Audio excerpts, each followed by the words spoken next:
Selamat petang, salam sejahtera. Kalau kemarin isunya adalah adakah Najib akan dibenarkan berkempen pada PRU 15 kerana beliau adalah mantan kepada ahli parlimen Pekan yang tidak dipecat tetapi masuk penjara.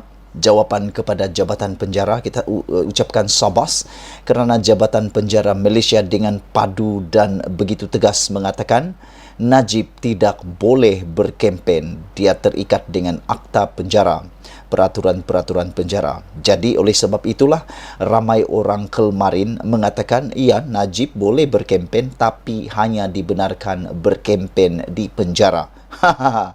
Najib boleh kempen lah di penjara pada waktu ini, kata mereka, berkempen di kalangan banduan-banduan. Kerana walau apapun yang terjadi, memang sah Najib sudah jadi banduan. Tapi persoalan pada petang ini yang lebih hangat lagi ialah persoalan tentang bolehkah Najib jadi calon PRU 15? Yang ini aku agak lucu. Macam semalam juga cerita tentang Najib boleh berkempen atau tidak, itu pun lucu. Yang ini lagi lucu apabila ada persoalan bolehkah Najib jadi calon PRU 15. Jawapan aku sebelum aku baca jawapan daripada orang-orang yang ada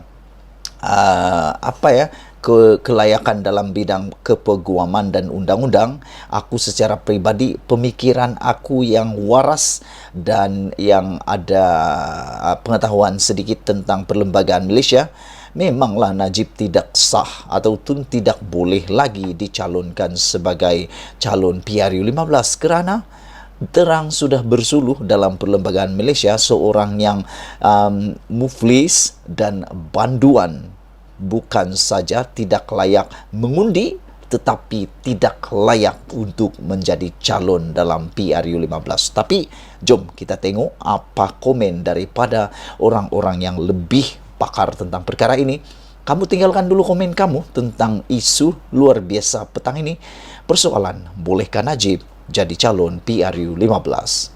Bolehkah bekas Perdana Menteri Najib Razak yang sedang menjalani hukuman penjara 12 tahun dan denda RM 210 juta ini dicalonkan dalam pilihan raya PRU 15 yang akan datang?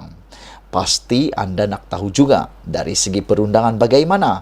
Oleh sebab itu, jangan skip video ini, terus tonton dan share video ini supaya semua orang tahu dari sudut perundangan Najib layak lagikah menjadi calon dalam PRU 15 untuk mempertahankan kerusi Pekan atau sebaliknya. Ini persoalan yang dibangkitkan oleh peguam ahli parlimen Pekan itu, Muhammad Safi Abdullah, semasa pengurusan kes saman pengerusi penasihat BN tersebut untuk dibenarkan menghadiri sidang parlimen. Wow, betul-betul lah Najib kan sudah dibubar parlimen, sekali saja dia tidak sempat hadir dalam parlimen itu, disamannya pula. Ada pula saman, pengurusan kes saman pengerusi penasihat BN itu yang tidak dibenarkan menghadiri sidang parlimen. Semasa perkara yang ditetapkan untuk dibicarakan di hadapan Mahkamah Tinggi Kuala Lumpur pagi ini, Peguam Persekutuan M. Kogi Lam Bigai yang mewakili Jabatan Peguam Negara AGC memohon supaya perkara itu ditangguhkan ke tarikh lain.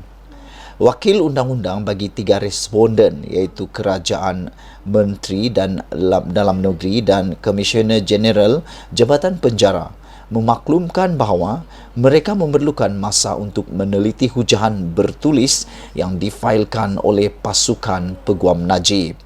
Katanya ini adalah supaya responden boleh menyediakan hujahan bertulis mereka sendiri sebagai menjawab perbalahan antara ahli parlimen Pekan itu. Aku hairanlah, Najib ni memang tak habis-habis lagi dengan dramanya, drama dengan demi drama, drama dengan demi drama, tak habis lagi lah. Aku rasa sampai keluar Najib dari penjara mungkin akan ada lagi dan ada lagi. Kogi Lam Bigai menambah bahawa tiada keperluan mendesak lagi dalam perkara itu kerana parlimen telah dibubarkan 2 hari lalu. Aku pun terfikir seperti itu. Buat apa lagi Najib nak menang dalam kes ini sedangkan parlimen sudah bubar? dan dalam pada masa yang sama beliau secara otomatiknya bukan siapa-siapa lagi, beliau hanya seorang banduan, bukan ahli parlimen lagi, kerana parlimen telah dibubarkan. Itulah kenapa Najib tak larang parlimen dibubarkan kalau benar dia nak masuk dalam Dewan Parlimen, nak ikut persidangan.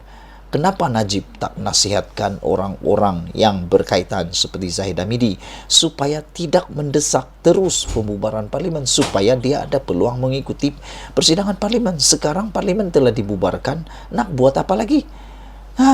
Kalau ia pun dia menang, dia tak akan dapat masuk parlimen lagi.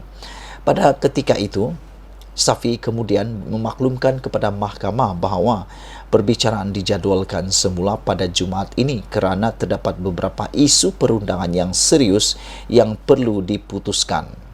Peguam itu berkata antaranya ialah sama ada Najib boleh dicalonkan semula atau tidak untuk bertanding pada pilihan raya yang akan datang. Aku fikir ini mungkin satu perkara yang hanya menggunakan prosiding mahkamah, ataupun mungkin semua pun orang tahu banduan mana boleh lagi menjadi calon, kan? Najib mempunyai hak hadir ke parlimen. Peruntukan undang-undang memberi hak kepada banduan untuk ditemani dan hadir ke parlimen. Itu hadir parlimen, bukan jadi calon. Namun laporan mengatakan parlimen dibubarkan. Soalan berbangkit sama ada Najib boleh hadir ke tempat pencalonan dan dicalonkan pada PRU 15 soal Safi. Tambah peguam itu, saman berkenaan perlu didengar secepat mungkin berikutan isu teras yang dikaitkan dengan perkara 48 Perlembagaan Persekutuan. Hakim Ahmad Kamal Mad Sahid kemudian menjadualkan semula perbicaraan pada Rabu minggu depan. Pada 5 Oktober lepas, Najib yang juga adalah bekas Menteri Kewangan memfailkan permohonan kebenaran semakan kehakiman untuk dibenarkan menyertai prosiding Dewan Rakyat. Okeylah, kita nak habiskan cerita petang ini. Kalau Najib mau dicalonkan, tiba-tibalah boleh dicalonkan, adakah dia akan berpakaian banduan dengan bergari ke sana ke sini berkempen? Itu persoalan dia. Dan ini akan jadi duluan. Aku hanya bergantung pada satu perkara, iaitu duluan. Nanti, satu waktu nanti, akan ada lagi yang meminta dan meminta. Bagaimanapun kita berdoalah supaya semua drama-drama yang timbul daripada Najib ini dapat segera dihentikan. Sekian dulu untuk kali ini. Jangan lupa tinggalkan komen anda. Persoalan bolehkah Najib jadi calon PRU 15 terjawab kini. Malaysia kita punya, kita jaga sama-sama. Cintai Malaysiaku. Bye-bye.